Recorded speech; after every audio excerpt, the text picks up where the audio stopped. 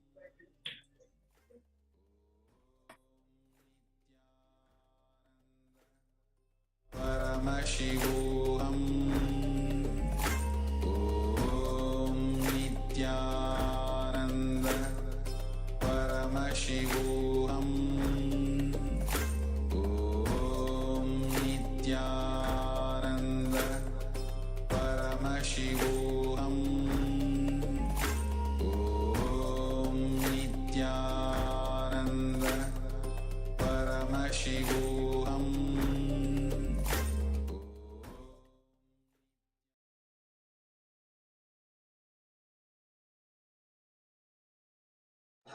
Yes. So before we start the power session, let's go through the pramana. And we'll be looking into translation also. So pramana goes as Kapalantarmano Nesya Tishthan Lochanaha Kramena Manaso Dardhyat Lakshaye Lakshamuttamam. And translation goes as, by fixing the mind on the inner space within the crown center and sitting stably without any movement, having the eyes closed in succession. By that stability of the mind and inner space, through the power of the third eye, one directly sees the ultimate goal, Laksham, by having the vision beyond the sight that reveals any object or place, attaining the space of oneness with the source, Paramashiva. Yes, so now we'll be entering the power manifestation. So before we enter into the power manifestation segment of today, which is seeing shapes, we'll be starting with colors. So you can keep your eyes closed now, tie your eye bands. We'll be projecting the picture for you in just a moment. So take a few seconds to keep your eyes closed before we begin.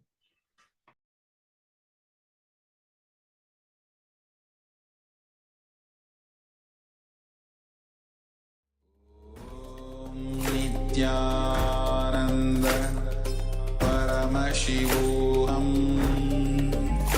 Om Nithyananda Paramashivoham Om Nithyananda Paramashivoham Om Nithyananda Paramashivoham Om Nithyananda Paramashivoham Om Nithyananda Paramashivoham Om Nithyananda. Yes. So now we'll be projecting the certain picture for you, which you'll be scanning and identifying the color. So we are projecting the picture now. You can start scanning, connecting with Swamiji by chanting Mahavakya, which is Om Nithyananda Paramashivoham. You can remember the most sweetest moments you had with Swamiji. Maybe it's your favorite darshan, for example, or you have, some favorite moments with Swamiji if you met him physically. Or maybe you have a favorite, photo of Swamiji that you really, really like. So remembering those, moments, those things will really help you to connect to Swamiji better and manifest this power nicely. So you can start manifesting the power. The picture has been projected for you right now.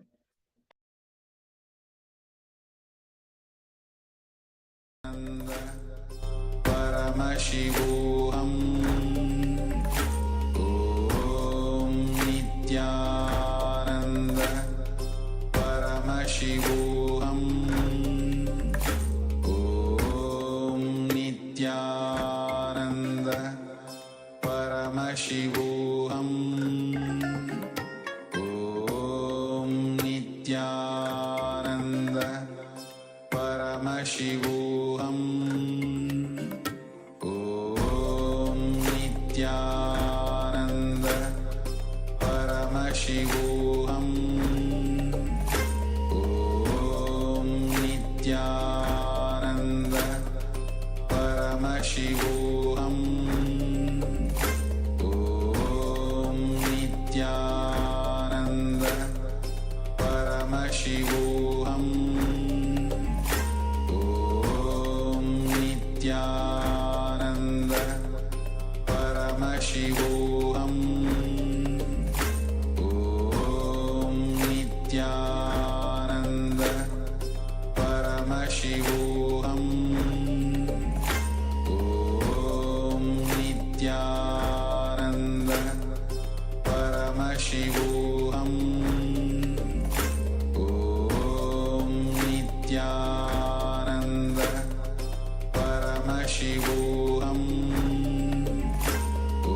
Om Nithyananda Paramashivoham Om Nithyananda Paramashivoham Om Nithyananda. Yes. So now you can slowly open your eyes and you can start writing down whatever Swamiji is revealed to you through the third eye. You can let us know in the comment section. You can let us know in the Zoom chat or YouTube or Facebook, wherever you are joining us from. So you can start penning down whatever Swamiji is revealed to you through the third eye.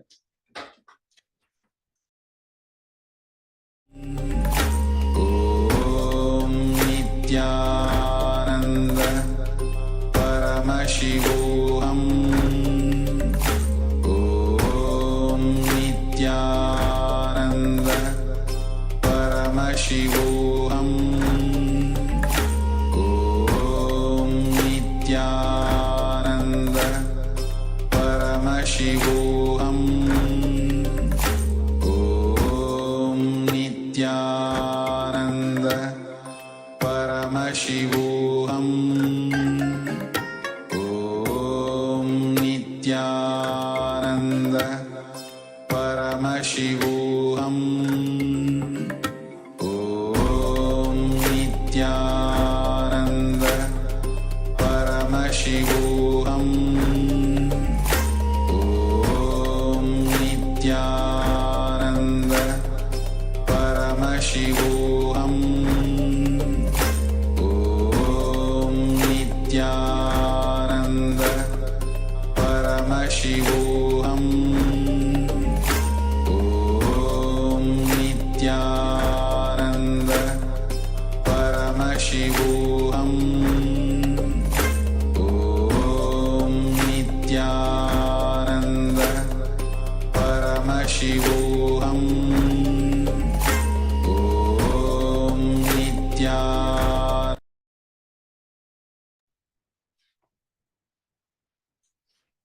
Yes, so now we are projecting the photo.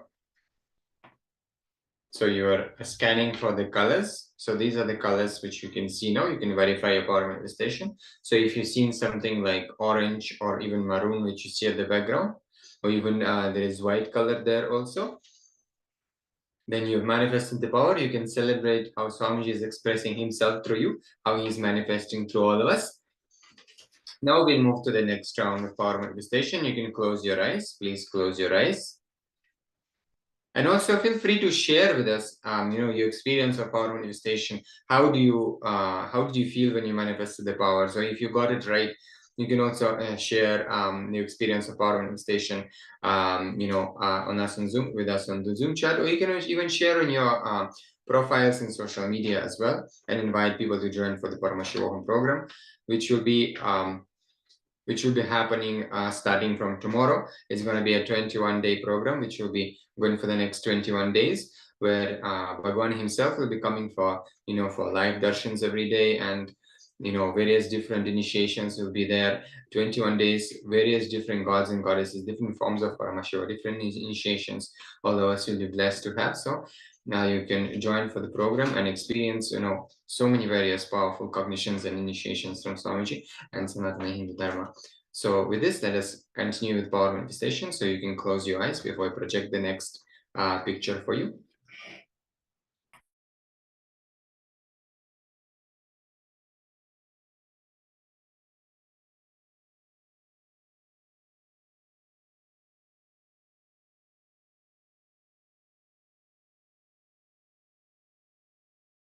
So we are going to be manifesting the shapes. We're going to be seeing shapes blindfolded. So please tie your eye bands.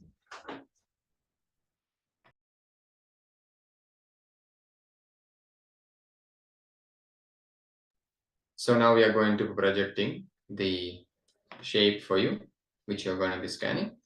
So we are projecting the shape for you on the screen right now.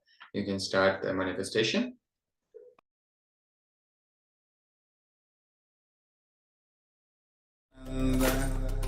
Paramashivoham Om Nithyananda Paramashivoham Om Nithyananda Paramashivoham Om Nithyananda Paramashivoham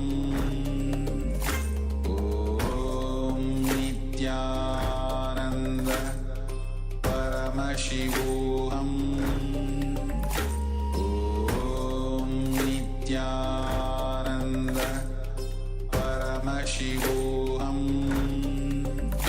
Om Nithyananda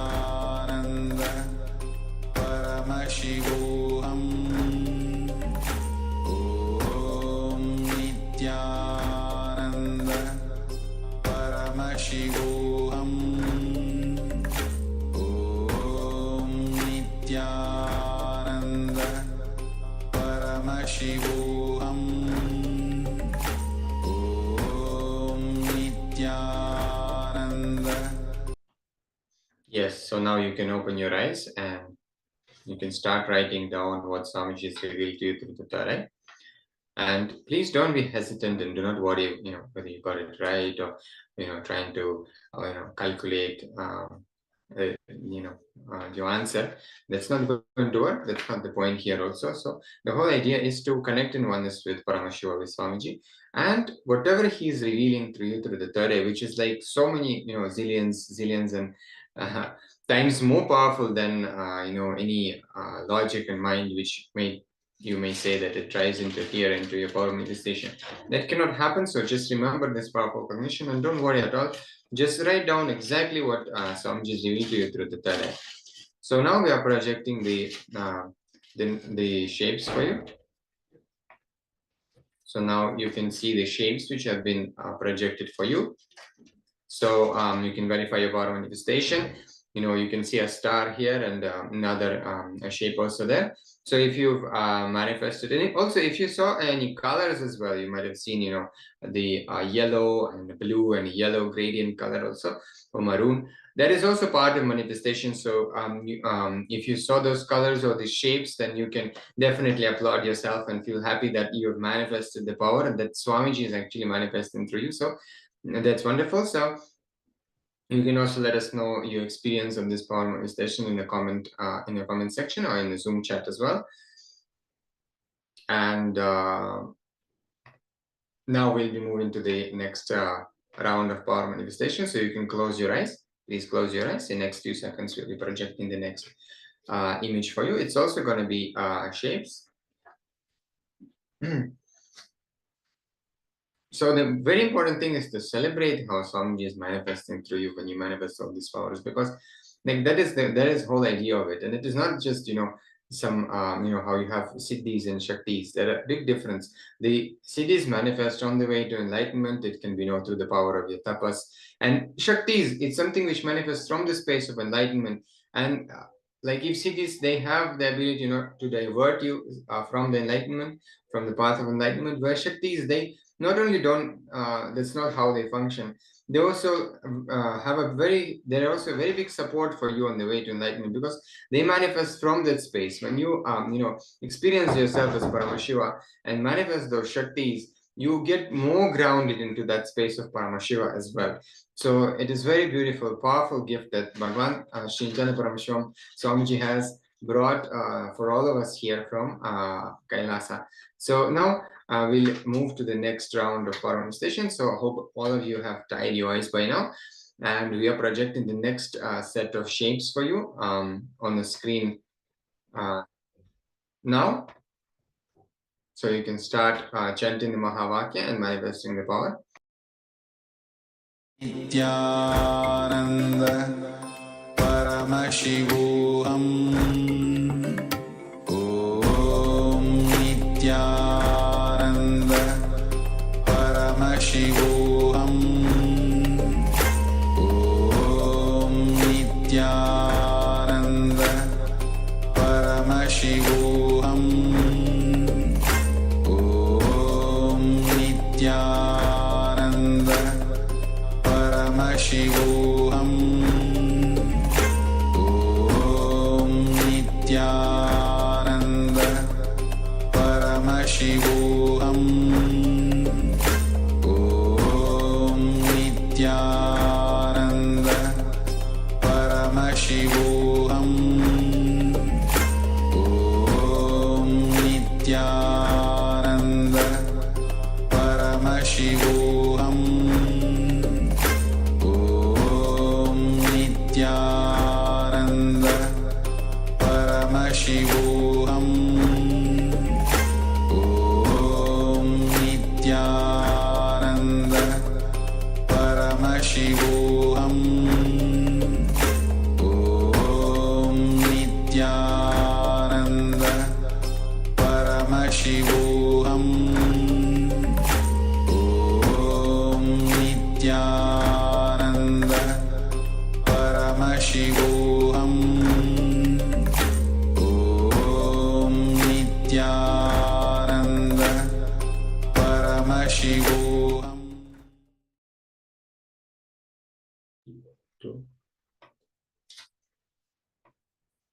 Yes, so now you can open your eyes. Please slowly open your eyes and start writing down what Swamiji is revealed to you through the third eye.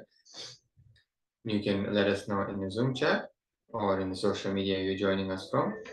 Whatever Swamiji is revealed to you, do not hesitate just to write that down, because he is manifesting from the space of the third eye. So third eye cannot go wrong. Understand that. That's a very important thing to understand. It will really help you to manifest more and more powers and with a much more confidence. And the more you have more and more confidence in power manifestation, the more powers you will be able to manifest, and the depth of the power manifestation will really increase for you. So now we are going to be projecting for you the shapes which you are scanning to see, and so you can verify your power manifestation. So now we are projecting the shapes for you. You can see and verify.